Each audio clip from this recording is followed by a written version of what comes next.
নমস্কার বন্ধুরা, মনিজ রান্নাবাটিতে তোমাদের সবাইকে স্বাগত জানিয়ে শুরু করছি আজকের রেসিপি। তো আজকে করব তন্দুরি তেলাপিয়া ফ্রাই। তো চলো লাস্ট অবধি তোমরা ভিডিওটা দেখতে থাকো। আশা করি তোমাদের ভিডিওটা খুব ভালো লাগবে। আর আমার চ্যানেলে যারা যারা নতুন আছো তারা অবশ্যই চ্যানেলটাকে সাবস্ক্রাইব করে দিও আর পাশে থেকো। তো চলো দেখে নাও আজকের এই রেসিপি। তো এখানে আমি প্রথমেই তেলাপিয়া মাছগুলোকে আমি ভালো করে কেটে নিয়েছি, যাতে এর মধ্যে ভালো করে মশলাগুলো ঢোকে আর এটা খুব ভালো জুসিও হয়। তো এবারে আমি এতে 1 চামচ মতো নুন আর একটুখানি লেবুর রস দিয়ে, হাফ লেবুর রস দিয়ে এটাকে ভালো করে ম্যারিনেট করে আমরা রেখে দেব কিছুক্ষণের জন্যে। তো চলো এটাকে আমরা ভালো করে ম্যারিনেট করে নিচ্ছি। নুন আর লেবুর রসটাকে ভালো করে মাখিয়ে নিচ্ছি, যাতে এর মধ্যে মাছে যে আষ্টে গন্ধটা আছে সেটা যাতে না থাকে। তো সেই জন্যে প্রথমে আমি এই কাজটা করে নিচ্ছি। তো তোমরা যে কোনো মাছের সাথে এই কাজটা করে নিতে পারো, তাহলে মাছের যে আষ্টে গন্ধটা সেটা থাকবে না। তো দেখো আমি এটা আধ ঘন্টা পর ফিরে চলে এসেছি, এটা ম্যারিনেট হয়ে গেছিলো। তো চলো এবারে এটাকে আমি একটু জল দিয়ে ধুয়ে নেব, তাহলে এর মধ্যে যত নোংরা বলো আষ্টে গন্ধ বলো সবই বেরিয়ে যাবে। তো এইভাবে তোমরা সব মাছই করে নিতে পারো, তাহলে দেখবে মাছের যে একটা আষ্টে গন্ধ সেটা থাকবে না।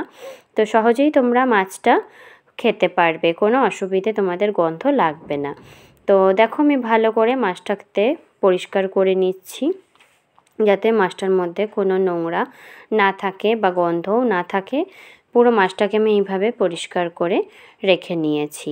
তো চলো এবারে আমরা মাছটাকে ম্যারিনেট করে রাখবো মশলা দিয়ে, তন্দুরি মশলা দিয়ে। তো চলো এখানে আমি একটুখানি হলুদ গুঁড়ো, 1 চামচ মতো নুন, হাফ চামচ মতো গোলমরিচের গুঁড়ো, আর এখানে আমি হাফ চামচ মতো বিট নুনও দিয়ে দিয়েছি, আর এখানে একটুখানি টমেটো সস 2 চামচ মতো, আর এখানে 1 চামচ মতো আমি সয়া সস দিয়ে দিয়েছি।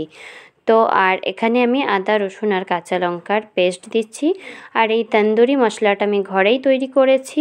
তোমরা যদি তন্দুরি মশলার রেসিপি দেখতে চাও আমাকে অবশ্যই কমেন্ট করে জানিও, আমি তোমাদের সাথে শেয়ার করে দেব। আর এখানে আমি 1 চামচ মতো কাশ্মীরি লঙ্কার গুঁড়ো আর 1 চামচ মতো সর্ষের তেল আর হাফ লেবুর রস দিয়ে এটাকে আমি ভালো করে ম্যারিনেট করে রেখে দেব। তো আমি তন্দুর ছাড়াই আজকে তন্দুরি ফিশ ফ্রাই বা তেলাপিয়া ফ্রাই বলতে পারো আমি তৈরি করব।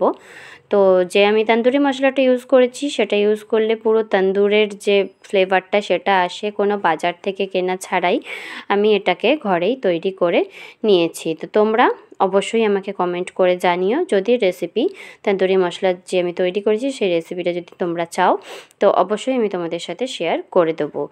তো চলো আমি মাছটাকে ভালো করে মাখিয়ে নিচ্ছি, আর যে কাটা অংশগুলো আছে সেগুলোতে আমি ভালো করে আঙুল দিয়ে সব মশলাগুলোকে ঢুকিয়ে দিচ্ছি, যাতে মাছটার ভেতরে সব মশলাটা ঢুকে যায় আর পুরো ভেতরটাও যাতে জুসি থাকে, ভেতর অবধি মশলাগুলোও যাতে পৌঁছায়। তো এইভাবে আমি সব মাছগুলোকে ভালো করে পরিষ্কার মাখিয়ে নিচ্ছি। দিয়ে মাখানো হয়ে গেলে এটাকে আমরা আধ ঘন্টা মতো ম্যারিনেট করতে রেখে দেব, তারপরে এটাকে আমরা ফ্রাই করব। তো দেখো এটা আমাদের প্রায় আধ ঘন্টা ম্যারিনেট হয়ে গেছে। তো সব মশলাগুলোকে ভালো করে আমি এর ওপরে ভালো করে হাত দিয়ে মাখিয়ে নিচ্ছি আবারও, যাতে মশলাটা বেশি মশলা না থাকে। বেশি মশলাটার উপরে লেগে থাকলে মাছগুলো একটু পুড়ে পুড়ে যাবে, তো সেই জন্যে।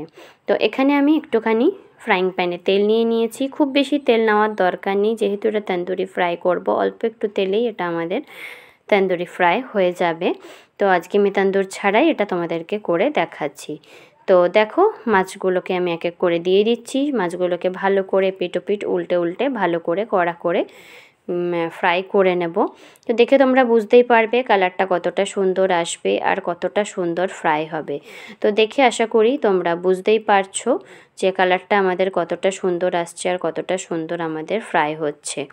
তো এইভাবে তোমরা ঘরেও তন্দুরি তেলাপিয়া করে নিতে পারো, কোনো অসুবিধে নেই, যে কোনো মাছে তোমরা এটা করতে পারো। তো আমি আজকে তোমাদের সাথে তেলাপিয়া মাছ দিয়েই দেখিয়েছি। তো দেখো আমাদের মাছটা প্রায় ফ্রাই হয়ে গেছে, রেডি হয়ে গেছে। দেখতে পাচ্ছ কালারটা কতটা সুন্দর এসছে।